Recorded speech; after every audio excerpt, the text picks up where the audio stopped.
Imagine this. The more you understand the power game, the more you realize that almost no one plays fair. And upon realizing this, a dilemma arises. Do you participate in the game or stay away to avoid being corrupted? This is the curse that accompanies the intelligent, the strategists, the leaders. Niccolo Machiavelli already warned, power is not for the naive. But could the price of intelligence be isolation? In the United States, the land of the self-made man, the solitary entrepreneur, this question throbs loudly. Why do so many geniuses end up alone, distant, misunderstood? This question provokes a nagging concern. Do intellectual strength and strategic skill inevitably drive people apart? In a competitive world like America's, where networking is king, why do so many of those who truly understand the inside story prefer solitude? Is this a choice or an inevitable burden? Machiavelli didn't just talk about princes and kingdoms. He spoke of universal human behavior. For him, power and virtue were two sides of a corrupt and treacherous coin, and those who see this clearly feel out of place. Today, on Wall Street, in Silicon Valley, or even in American politics, sharp intelligence exacts its price: alienation. In this video, we'll explore why this happens. What is the philosophical and psychological mechanism that transforms intelligence into isolation? How can Machiavelli help us understand this phenomenon? And most importantly, is there a path to strength without being lonely? Or is it the destiny of the wise to walk alone? Get ready, because each chapter of this video will take you deeper into this reflection. If you've ever felt out of place because you see too much or think too far, this video is for you. For Machiavelli, power does not belong to the most just, but to the most prepared. In The Prince, he writes, "Men in general judge more by their eyes than by their hands, because everyone is given to see, but few are able to feel. This means that most people live superficially, while few have the courage and the curse to see the raw truth behind human relationships."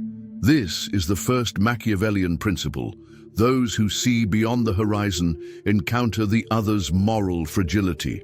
This breeds distrust. Those who think strategically understand that friendship, loyalty, and affection are often currency, not genuine feelings. And this shatters illusions, creating a chasm between the intelligent and the world. In the United States, where capitalism shapes behavior, this perception is even harsher. Great leaders and entrepreneurs who know the inner workings of power often isolate themselves to avoid being consumed by false alliances. They know that a network of contacts isn't always a network of trust. Machiavelli knew that those who govern or lead cannot afford to be naive. But this constant vigilance has a psychological price: isolation. Because it is exhausting to treat everyone with suspicion, weigh every word, anticipate every betrayal. The strong, by necessity, erect invisible walls to protect their lucidity. Thus, the curse of intelligence is to see too much, to see the game behind the game. And the more you see, the less you want to be surrounded. After all, how can you live with someone who still believes in illusions you've already destroyed within yourself? This is the burden Machiavelli describes so coldly, and which so many modern leaders carry in silence. These days, especially in the United States, Machiavellian logic manifests itself brutally in the corporate world, in politics, and even on social media. Individuals who think strategically, who calculate not only their own steps, but also those of others, sooner or later realize that most relationships are transactional. Human connections in powerful environments are rarely guided by authenticity. Networking, so exalted in American culture, is often a collective performance where everyone seeks advantage. Behind every handshake, there may be a calculation. Behind every invitation, a lever of self-interest. And those who see this clearly begin to protect themselves, to limit their inner circle, to be wary of easy smiles. A CEO, a rising politician, or even a rising artist sooner or later understands the game. To stay on top, one must constantly be alert to the movements of others. This isn't paranoia, but a strategic sense that Machiavelli would call prudence. But this prudence, when taken to extremes, creates isolation. Not infrequently, great American leaders end up surrounded by advisors, counselors, and lawyers, but without true friends. Distrust becomes a requirement for survival. And this doesn't just happen at the top. Anyone who stands out intellectually or who sees the invisible workings of power feels that solitude imposes itself, not as a choice, but as a defense. In highly competitive environments like Wall Street, Hollywood, or Silicon Valley, the pattern repeats itself. Intelligence creates advantage, but it also creates distance. The entrepreneur who recognizes human weaknesses, who understands false loyalties, begins to prefer silence and discretion, because strategic awareness prevents naive interaction. And without naivety, social bonds lose some of their lightness. How can you trust fully when you've seen people close to you betray you for so little? How can you relax when you know that any miscalculation can cost you reputation, money, or power? Machiavelli would say that this is the price of command. In his words, the prince must learn not to be good and to use this skill as needed. Being strong, intelligent, and strategic requires a certain moral detachment, and this detachment is frowned upon by most. Those who act this way are accused of coldness, manipulation, and calculation, and few want to be around someone who exposes their weaknesses with just a glance. The result? The strong isolate themselves because the world prefers those who pretend not to notice. Isolation, therefore, is not a pure choice. It is the side effect of seeing what others prefer to ignore. It is a self-defense mechanism against social hypocrisy. The intelligent, the strategist, does not fit in easily because their lucidity is disturbing. And so, in companies, in universities, behind the scenes of American power, many prefer to distance themselves, keeping their intelligence silent and their strategy under control, but always apart. When most people hear about Machiavelli, they immediately think of betrayal, manipulation, and dirty tricks. There's a stigma surrounding his work, especially in the United States, where popular culture has transformed Machiavellianism into a synonym for evil. Films, series, and books reinforce the idea that following Machiavelli is a calculating villain, a sociopath of power.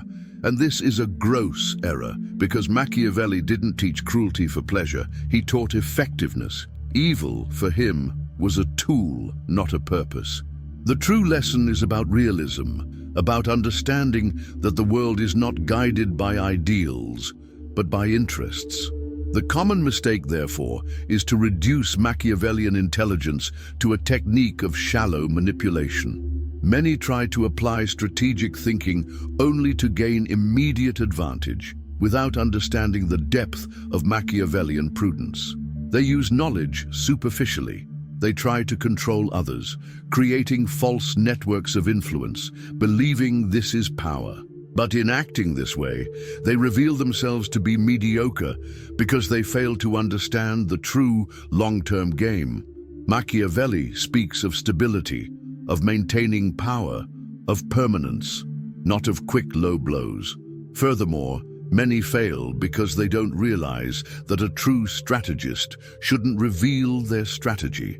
Those who try to apply Machiavelli explicitly, showing that they manipulate and calculate every move, quickly become targets of revulsion. People tolerate power, but hate the feeling of being used. The mistake lies in being too transparent in their manipulation, creating a climate of widespread distrust around them. The true Machiavellian knows how to disguise himself, and here, many make a serious mistake. Another overlooked point is the balance between strength and the appearance of virtue. Machiavelli insisted that a leader should appear virtuous, even if he or she wasn't. Many, in trying to be Machiavellian, forget to cultivate this appearance. They become cold, distant, and openly cynical, and this isolates them not through strength, but through antipathy. They failed to understand that power is also sustained by the image one projects. Finally, the greatest distortion of Machiavellian thought is its ignorance of the importance of controlled affect. Machiavelli never said that a leader should be hated by all. On the contrary, he recommended that hatred be avoided whenever possible. Those who apply their intelligence purely rationally, ignoring the emotions of others, end up isolated not by force, but by a lack of social skills. This is the error, believing that intelligence is enough, when in fact it takes intelligence, prudence, and a certain charm to avoid being expelled from human society. If most people fail by distorting Machiavelli, what, according to the thinker himself, would be the correct path? The answer lies in the combination of three pillars: prudence, dissimulation, and control of public image. For Machiavelli, true strength lies not in isolating oneself out of fear or arrogance, but in consciously choosing when to approach and when to distance oneself. Isolation should not be a symptom of bitterness or misanthropy, but a strategic choice to protect one's power and clarity of thought. The Machiavellian leader does not sever ties on a whim. He selects, filters, and builds a network that functions as a shield, not a prison.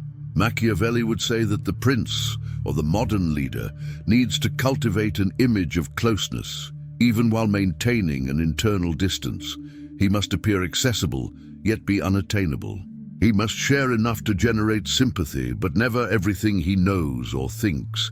This ambiguity is the essence of power. In his words, everyone sees what you appear to be. Few feel what you really are. The strength of intelligence is not in withdrawing from the world, but in mastering the art of being present without ever being completely transparent. In the competitive American environment, the executive, politician, or entrepreneur who understands Machiavelli doesn't sever ties. He or she creates lasting relationships. He or she knows that some connections are fleeting and should treat them as such. And he or she understands that the inner circle should be small, but composed of people who bring more information than risks. Total isolation is neither viable nor productive. The question isn't whether to be alone or accompanied, but with whom and why. The Machiavellian path is to precisely calibrate distance. Another essential aspect is emotional control. The Machiavellian isolates himself not out of contempt, but out of calculation. He avoids becoming emotionally involved with people who might compromise his lucidity. This doesn't mean living without affection, but it does mean separating personal affection from the logic of power. Those who confuse these spheres weaken themselves, and Machiavelli was clear: power does not tolerate excessive emotional vulnerability. Thus, the path is not simply to cut ties and live in seclusion. The truly strong, the genuine strategist, learns to navigate between social interaction and internal distancing. They are present, but do not surrender. They participate, but observe. They smile, but calculate. And they withdraw when they realize that closeness will compromise their strategic vision. This is intelligent isolation, not a punishment, but an invisible armor. Ultimately, the curse of intelligence is not isolation itself, but what it reveals about the world. Those who see too much quickly realize that human relationships are fragile, that power corrupts, that affection can be disguised self-interest. And living with this lucidity is a burden few can bear. Machiavelli, with all his analytical coldness, seemed to know this. His teaching is not only about maintaining power, but about bearing the weight of knowing too much. Because those who know too much inevitably distance themselves from those who still live in illusions. In the American context, where success is measured by connections, influence, and social capital, this dilemma is even more cruel. What's more valuable, maintaining clarity and living apart, or blending into social games to avoid being forgotten? The answer depends on each person's courage. Machiavelli suggests a middle ground, but makes it clear: whoever wants to govern, lead, or win must be willing to pay the price of strategic solitude from time to time. And here's the final provocation. Is it really worth being so lucid that you trust almost no one? Or is emotional ignorance a kind of freedom the strong will never have? What do you prefer? The peace of the naive, or the restlessness of those who know too much? The true Machiavellian has already chosen. What about you?